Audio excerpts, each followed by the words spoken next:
সুপ্রিয় দর্শক, স্বাগত জানাচ্ছি। ইরানের আকাশে আবারও যুদ্ধের ঘনঘটা। মধ্যপ্রাচ্যের পরিস্থিতি এক আগ্নেয়গিরির মুখে দাঁড়িয়ে রয়েছে। এতদিন ইরান ইসরায়েলের মধ্যে দ্বন্দ্ব থাকলেও এবার খোদ মার্কিন যুক্তরাষ্ট্রের সাথে বিরোধের কারণে পরিস্থিতি চরম পর্যায়ে পৌঁছে গেছে। ইরানও ছেড়ে কথা বলার পাত্র নয়। এর সাথে লোহিত সাগরে নতুন করে হুতিদের তৎপরতা বেড়ে যাওয়ায় আশঙ্কা করা হচ্ছে বড় ধরনের সংঘাতের, যার ফলে সার্বিক পরিস্থিতিকে আরো জটিল করে তুলেছে। ওয়াশিংটন থেকে তেল আবিব সবখানে এখন যুদ্ধের প্রস্তুতি। এর মাঝখানেই বিশ্ব ভূ রাজনীতিতে এক নাটকীয় মোড় নিয়েছে। দীর্ঘ জল্পনা কল্পনার অবসান ঘটিয়ে অবশেষে কৌশলগত চুক্তিতে স্বাক্ষর করল ইরান, চীন ও রাশিয়া। অনেকে একে ন্যাটোর পাল্টা শক্তিশালী সামরিক মেরুকরণ হিসেবে দেখছেন। এই ত্রিদেশীয় জোট কি আসলেই পঙ্গু করে দেবে পশ্চিমা আধিপত্যকে? যুক্তরাষ্ট্র ও ইসরায়েলের জন্য এটি কতটা উদ্বেগের? এসবের বিশ্লেষণ নিয়ে সাজিয়েছি এবারের পর্ব। বিস্তারিত থাকছে প্রতিবেদনে।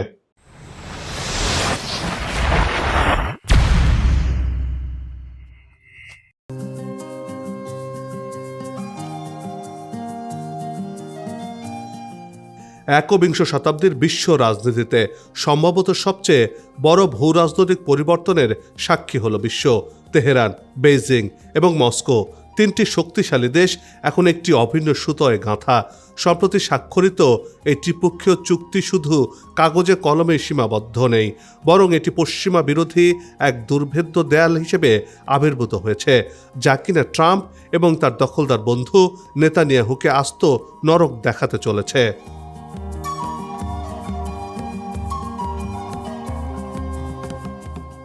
ইরানের সাথে বিশ্বের দুই পরাশক্তি চীন ও রাশিয়ার মহাচুক্তি কার্যত ডোনাল্ড ট্রাম্পের রাতের ঘুম হারাম করে দিয়েছে। মধ্যপ্রাচ্যে যখন মার্কিন রণতরীগুলো যুদ্ধের দামামা বাজিয়ে চলছে, ঠিক তখন তিন পরাশক্তির এই একীভূত হওয়ার ঘটনা প্রমাণ করছে আমেরিকা এবার নতুন এক ফাঁদে পা দিয়েছে, যেখান থেকে বের হওয়ার কোনো আর রাস্তা জানা নেই তাদের। ইরানের রাষ্ট্রীয় গণমাধ্যম বলছে এই ত্রিপক্ষীয় কৌশলগত চুক্তিটি মূলত একটি লৌহবর্ম, যা ইরানকে ঘিরে তৈরি করেছে চীন ও রাশিয়া।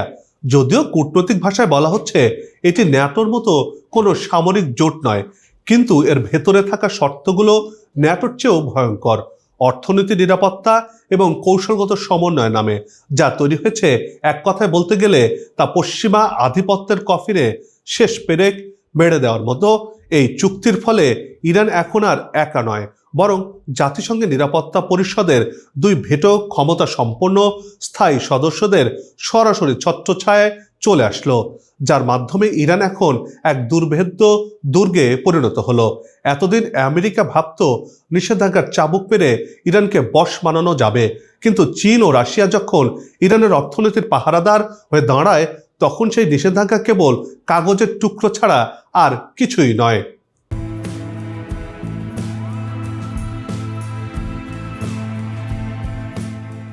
এই চুক্তির সময়কাল এবং প্রেক্ষাপট বিবেচনা করলে দেখা যায় এটি যুক্তরাষ্ট্রের মুখের উপর এক সরাসরি চপেটাঘাত। মার্কিন প্রেসিডেন্ট ডোনাল্ড ট্রাম্প যখন ইরানের পারমাণবিক স্থাপনায় হামলার হুমকি দিচ্ছেন, তখন মধ্যপ্রাচ্যের সাগরে মার্কিন সপ্তম নৌবহর টহল দিচ্ছে। ঠিক সেই উত্তপ্ত মুহূর্তে ইরান ভয় না পেয়ে গর্জে উঠেছে, উল্টো চ্যালেঞ্জও ছুঁড়ে দিয়েছে বিশ্ব মোড়লদের উপরে। তেহরানের বার্তা পরিষ্কার, যুক্তরাষ্ট্র যদি ইরানের উপর একটি বোমাও ফেলে, তবে ট্রাম্পকে লড়তে হবে বেইজিংয়ের ড্রাগন আর মস্কোর ভাল্লুকের সঙ্গেও। এই নতুন সমীকরণে ওয়াশিংটনের প্রচলিত যুদ্ধ কৌশল পুরোপুরি অকার্যকর হয়ে পড়েছে। এই মহাজোট একদিকে কোনো আবেগের ফসল নয়, বরং এর পেছনে রয়েছে তিলে তিলে গড়ে তোলা এক দীর্ঘমেয়াদী পরিকল্পনা। ইতিহাসের দিকে তাকালে দেখা যায় 2025 সালের জানুয়ারি মাসেই ইরান ও রাশিয়া নিজেদের ভবিষ্যৎ 20 বছরের জন্য সুরক্ষিত করে ফেলেছিল। সেই 20 বছর মেয়াদী কৌশলগত অংশীদারিত্ব চুক্তির মূল লক্ষ্যই ছিল প্রতিরক্ষা ও জ্বালানি খাতে একে অপরকে এমনভাবে জড়িয়ে ফেলা যেন পশ্চিমা বিশ্ব চাইলেও তাদের আলাদা করতে না পারে। অন্যদিকে 2021 সালে চীনের সঙ্গে 25 বছর মেয়াদী এক বিশাল চুক্তি স্বাক্ষর করে রেখেছিল তেহরান। সেই চুক্তির আওতায় ইরানের প্রতিটি ধূলিকণায় চীনা বিনিয়োগের নিশ্চয়তা দেওয়া হয়েছিল। আর এই নতুন ত্রিপক্ষীয় চুক্তি সেই দুটি আলাদা দ্বিপাক্ষিক সম্পর্ককে এক সুতোয় গেঁথে ফেলল।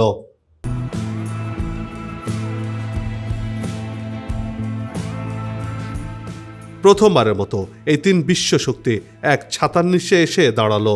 এই চুক্তির প্রতিটি পরতে পরতে যুক্তরাষ্ট্রের আধিপত্য খর্ব করার নীল নকশা আঁকা হয়েছে। তার মধ্যে পারমাণবিক সার্বভৌমত্বের বিষয়টি সবচেয়ে গুরুত্ব পেয়েছে, অর্থাৎ ইরান তার পারমাণবিক কর্মসূচি চালিয়ে যাবে এবং তাতে চীন রাশিয়ার পূর্ণ সমর্থন থাকবে। এর চেয়েও ভয়ের বিষয়গুলো হলো বিকল্প আর্থিক ব্যবস্থার প্রবর্তন। আমেরিকা সারা বিশ্বকে ডলার দিয়ে জিম্মি করে রেখেছে, কিন্তু এই তিন দেশ এখন নিজেদের মধ্যে এমন এক লেনদেন ব্যবস্থা গড়ে তুলছে যেখানে ডলারের কোনো অস্তিত্বই থাকছে না।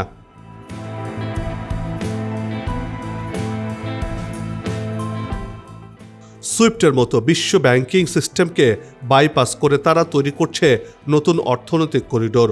ইরান বলছে এটি এমন এক ব্যবস্থা যেখানে আমেরিকার খবরদারি আর চলবে না।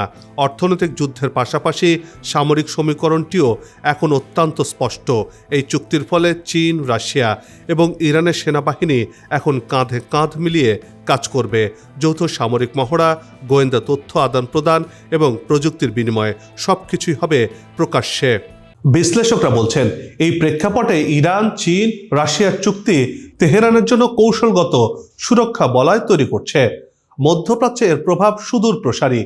এতদিন ধরে যারা মনে করত ইরান কোণঠাসা হয়ে আছে, তারা এখন দেখতে পাচ্ছে এক নতুন ইরানকে, যে আঞ্চলিক রাজনীতিতে বাঘের মতো গর্জন আর সাহস রাখছে। এই চুক্তির ফলে লোহিত সাগর থেকে পারস্য উপসাগর পর্যন্ত পুরো এলাকায় ক্ষমতার ভারসাম্য পুরোপুরি পাল্টে গেছে। তবে যুদ্ধের ময়দানে কেবল চুক্তি দিয়েই লড়াই হয় না, প্রয়োজন হয় কঠিন মনোবলের। আর সেই মনোবলের প্রমাণ দিয়েছে ইরানের সর্বোচ্চ নেতা আয়াতুল্লাহ আলী খামেনি। সেই সাহসে বলিয়ান হয়ে এবার বিশ্ব মোড়ল মার্কিন যুক্তরাষ্ট্রের চোখে চোখ রেখে কথা বলছে ইরান।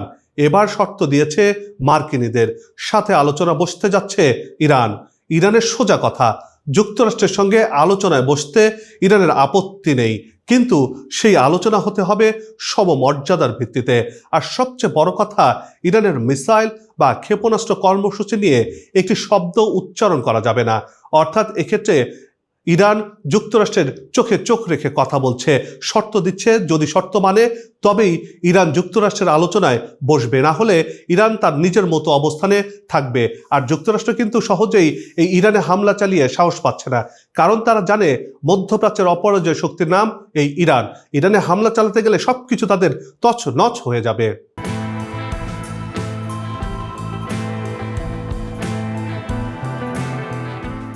সম্প্রতি ইরানের পররাষ্ট্রমন্ত্রী আব্বাস আরাকচি হুমকি দিয়ে বলেছেন, ইরানের মিসাইল ও প্রতিরক্ষা সক্ষমতা নিয়ে কখনো আলোচনা হবে না।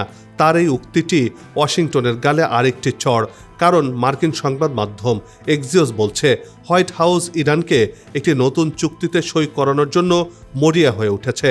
তাদের শর্ত ছিল ইরানকে তাদের মিসাইলের পাল্লা কমাতে হবে এবং ইউরেনিয়ামের মজুদ শূন্যের কোঠায় নামিয়ে আনতে হবে। কিন্তু ইরানের পররাষ্ট্রমন্ত্রী সেই প্রস্তাবকে আবর্জনার ঝুড়িতে ফেলে দিয়েছেন।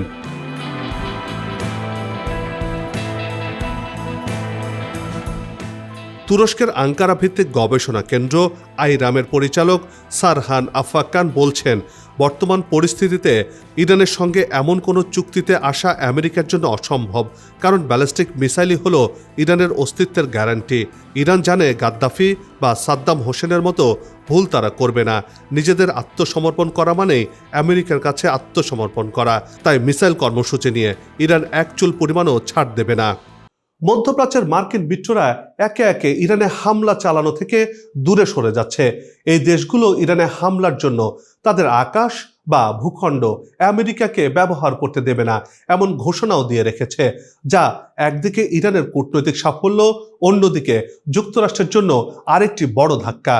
কারণ ন্যাটো সদস্য হয়েও তুরস্ক এখন আমেরিকার যুদ্ধের ব্লুপ্রিন্ট বাস্তবায়নে বাধা হয়ে দাঁড়িয়ে আছে। এরপরও যদি ইসরায়েলের প্ররোচনায় যুক্তরাষ্ট্র ভুল করে ইরানে হামলা চালানোর দুঃসাহস দেখায়, তবে তার পরিণতি কি হবে সেই চিত্রনাট্য লিখে ফেলেছে ইরানের সেনাবাহিনী। আর সেই চিত্র দেখেই মার্কিন প্রেসিডেন্ট নাকে খত দিয়ে ইরানের সাথে আলোচনায় বসতে বাধ্য হচ্ছে।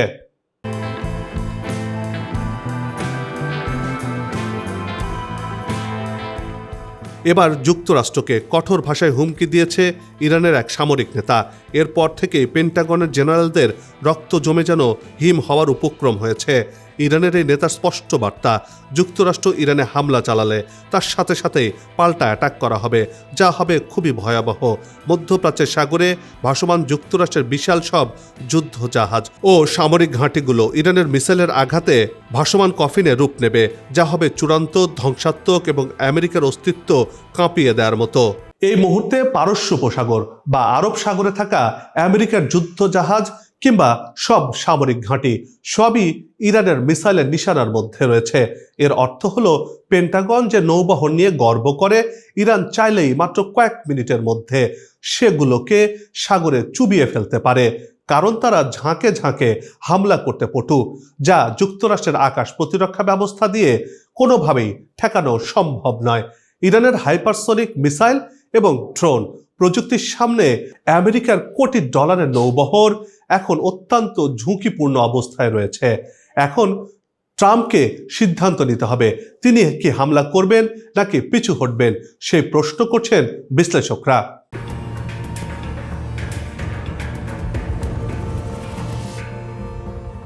এবার মাটির নিচে থাকা নিজেদের নতুন আরেকটি মিসাইল ঘাঁটি উন্মোচন করেছে ইরান। যুক্তরাষ্ট্রের সঙ্গে চলমান উত্তেজনার মধ্যে দেশটির চৌকস ইসলামী বিপ্লবী গার্ড 4 ফেব্রুয়ারি এ তথ্য জানিয়েছে। এ সময় ইরানের সশস্ত্র বাহিনীর প্রধান জানিয়েছেন, শত্রুদের যে কোনো কিছুর জন্য তারা প্রস্তুত। গেল বছরের জুনে ইসরায়েলের সঙ্গে 12 দিনের যুদ্ধ শেষে ইরান রণকৌশল পরিবর্তন করেছে, সেই কথা স্মরণ করিয়ে দিয়েছেন তিনি। এবার আত্মরক্ষা নয়, বরং এখন প্রতিরক্ষামূলক থেকে আক্রমণাত্মক অবস্থানে ইরান। অর্থাৎ কেউ যদি ইরানে আঘাত করতে আসে, তাতে সঙ্গে সঙ্গেই তার পাল্টা আঘাত করা হবে এবং প্রতিপক্ষকে দুমড়ে মুচড়ে তছনছ করে দেবে ইরানের মিসাইল আর ড্রোন। মার্কিন যুদ্ধজাহাজে সম্ভাব্য হামলার প্রস্তুতি হিসেবে ইয়েমেনের সশস্ত্র গোষ্ঠী হুতিরা ক্ষেপণাস্ত্র ও ড্রোনের গুদাম স্থানান্তর করেছে বলে জানিয়েছে ইসরায়েলি গণমাধ্যম কান নিউজ। হুতিদের এমন পদক্ষেপের পর গেল মে মাস থেকে অঞ্চলটিতে যে ভঙ্গুর শান্ত অবস্থা বজায় ছিল, তা নিয়ে নতুন করে উদ্বেগ দেখা দিয়েছে। হুতিদের বিরুদ্ধে লড়াই করতে থাকা একটি গোষ্ঠীর বরাত দিয়ে মার্কিন প্রশাসনকে জানিয়েছে, লোহিত সাগর ও আরব সাগরে মার্কিন জাহাজগুলোর ওপর পুনরায় হামলা চালানোর জন্য হুতিরা কার্যকরভাবে প্রস্তুতি নিচ্ছে। ইরানের ওপর সম্ভাব্য হামলার প্রস্তুতি হিসেবে যুক্তরাষ্ট্রে আরব সাগরে একটি বিমানবাহী রণতরী এবং অতিরিক্ত যুদ্ধজাহাজ মোতায়েনের সিদ্ধান্ত নেওয়ার পরই এ তথ্য সামনে আসলো, যা ভয়াবহ বলে মনে করছেন বিশ্লেষকরা। কারণ এর আগে আমেরিকার যুদ্ধ জাহাজ এই হুতিদের হামলা থেকে অল্পের জন্য বেঁচে যায়। এরপর মার্কিন যুক্তরাষ্ট্র হুতিদের সাথে চুক্তি করতে বাধ্য হয়। কিন্তু এবার যদি হামলা করেই বসে, তাহলে কি হবে মার্কিন এই রণতরীটির? সেই প্রশ্ন কিন্তু ঘুরে ফিরে আসছে। তাহলে কি আবারও হুতিদের ভয়ে মার্কিন যুক্তরাষ্ট্র পিছু হটবে, নাকি হুতিরা সত্যি সত্যি এই সস্তা ড্রোন দিয়ে এই কোটি ডলারের রণতরীটিকে হামলা চালাবে? সেটি এখন দেখার অপেক্ষায়।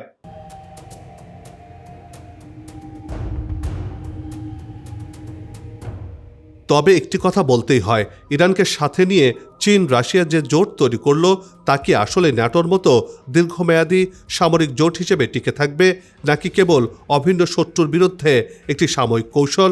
সেই উত্তর দেবে হয়তো ভবিষ্যৎ। তবে আপাতত তেহরান, বেইজিং, মস্কো অক্ষ যে হোয়াইট হাউসের রাতের ঘুম কেড়ে নিয়েছে, তাতে কোনো সন্দেহ নেই।